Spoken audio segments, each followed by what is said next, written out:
The biggest cyber threat in Connecticut is Scott Bates. He's in this interview. Watch him. He is destroying all the evidence, cast vote record, every single document, for years. And he's speaking about cybersecurity threats when he's in charge of it. And the audits are falsified. All the elected officials can't be certified because Scott Bates is destroying all the evidence. Listen to the guy. Listen to the guy. Okay? It's clear. Secretary of the State, Scott Bates. Mr. Bates, welcome to Face the Facts. Nice to see you in person instead of on Zoom for a change. That's right. All right, so most of us don't even really know what cybersecurity infrastructure is. Sure. And for years, we've said, well, Connecticut has so much on paper. What kind of cybersecurity is involved? Well, since the 2016 elections, we've been on notice, and it was the Obama administration, the Trump administration, and the Biden administration have told us that there are malicious foreign actors. Right. He is the one trying to test our election systems. So we've made sure that we're hardening our cyber systems at the state level. Hold on. But, towns have a hard time competing against. Hold on a second. Every software they use is hackable. And they have destroyed documents in every race. In 2020, those records are falsified. Then they destroyed the cast vote record. The audit is falsified without the cast vote record. And as you go down the line, LHS, ESS, NoInc is a hacking software where you can change the votes up to 60 days after they are made. Every single software is compromised. Every single one. So Scott Bates is the one doing it. And if you listen to the transcripts in the different courts, they don't keep any records. That's their testimony. They destroy the record right after they falsify the vote.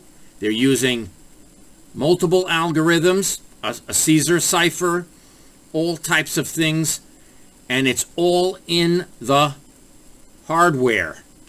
The LHS is falsifying the memory cards. The memory cards are not being audited. And Scott Bates has been hacking other states through Connecticut, Wisconsin, Michigan, Pennsylvania, Vermont, other states. Alabama got hacked by Trinity College. Fact. Look up the IP addresses of the hacks. There is one company, okay, that hacked every city in Connecticut and changed Trump votes to Biden. Yes, there is. And we have all the contracts. You can read the contracts. They're very clear about all the vulnerabilities, and that's why he chose them. They are all the contracts point the finger right to the evidence, and it is clear. There are now 10 judges involved in this cover-up, and it's all coming to a head, folks. And if you don't back the forcing of the production of these records, what they just did in Bridgeport, tomorrow is a hearing at 2 o'clock. The Greenwich people are coming. Other people are coming. You've got to press them on the evidence. Make them produce the evidence, folks. You've got to make them produce the evidence. Let's say Russian intelligence. So what we've done is partner with the Connecticut National Guard to provide Russian intelligence. That's audits completely to any made town up by that Jim would Himes. ask for them. And it's specifically about their election officials' offices. So we're making sure that Himes has been saying for 4 years that he has Russian collusion evidence. Yeah, the evidence is clear. Hillary went to bed with the Russians, and Jim Himes and various other Congress critters covered it up. the cybersecurity in, town hall that pertains to elections is as good as it can be. So they'll go and look through That is not true. holes in their firewalls and things like that to try to make sure when, say, the town of Monroe reports to the Secretary of the State's office, that connection is... That's absolutely secure. right. We're only as secure as all the links in the chain. True. So in Connecticut, all towns administer their own elections. We have to Not make sure true. that every town is in as good a shape as they can be.